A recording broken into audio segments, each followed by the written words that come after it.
Les marchés avec CMC Markets, trading de CFD sur action, Forex et indices. Bonjour, je vous présente aujourd'hui une vidéo d'analyse technique de Nicox, tradable à partir de la plateforme de CMC Markets.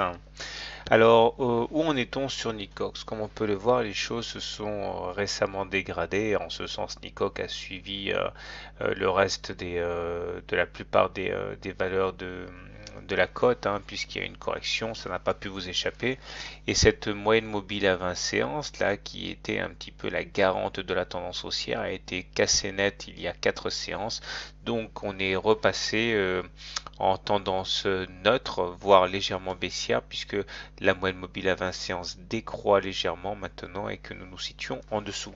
Les indicateurs techniques sont plutôt mal orientés, à juger du momentum qui est négatif, du stochastique qui est dans sa zone de survente puisque inférieur à 20, et du MACD qui est sous son signal. Heureusement, lui demeure encore pour l'instant au-dessus de la ligne des zéros. Donc clairement, la tendance haussière est pour l'instant cassée.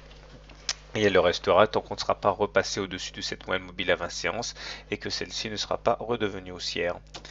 Alors si on essaie de remonter dans un passé proche pour comprendre ce à quoi on peut s'attendre, on voit que tout a commencé avec ce biseau rose ici, un biseau constitué donc de deux demi-droites, toutes les deux descendantes et convergentes.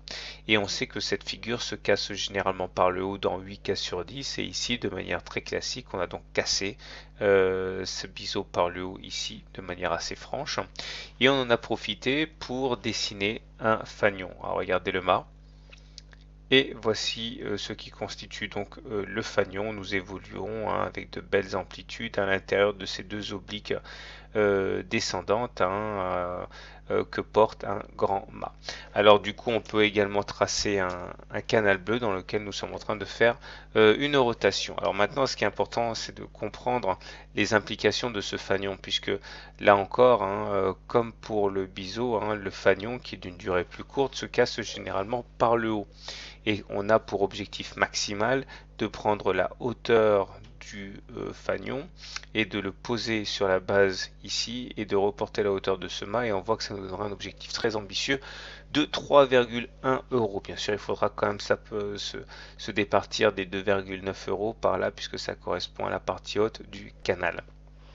Alors maintenant ça c'est le scénario on va dire le plus classique, mais il y a quand même une zone à surveiller de près, c'est cette fourchette d'Andrews bleue. Alors vous voyez, lorsque l'on a trois extrêmes successifs, un plus haut, un plus bas, un plus haut, on peut tracer une fourchette d'Andrews, la médiane passant ici par la moitié du segment des deux autres extrêmes.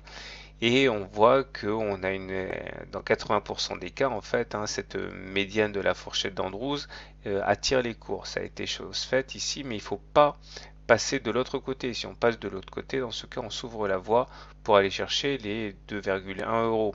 Donc normalement, si la valeur a du ressort, on devrait rebondir dans pas longtemps pour aller chercher éventuellement la partie haute de la fourchette d'Andrews vers les 2,7 euros. Mais la séance du jour est un petit peu inquiétante. On a eu du mal à rebondir, donc il faut suivre ça de près. Il ne faut pas non plus que les indices s'effondrent, parce qu'à mon avis, Nicox aura du mal à faire se faire cavalier seul. En tout cas, c'est la zone à surveiller, les 2,4 euros. En tout cas, si on devait casser cette médiane de la fourchette d'Andrews, en tout cas, dans ce cas, on s'ouvrirait la voie pour un nouveau contact sur le bas de ce canal bleu aux alentours de 2,25 euros. Voilà, donc vous connaissez la zone à surveiller. Si on rebondit là-dessus, ça crédibiliserait le scénario du fanion dont on a parlé tout à l'heure. Par contre, si on casse cette médiane, ce serait évidemment pas bon pour la suite. Voilà, je vous souhaite une bonne journée, de bons trades, et à très bientôt pour une mise à jour.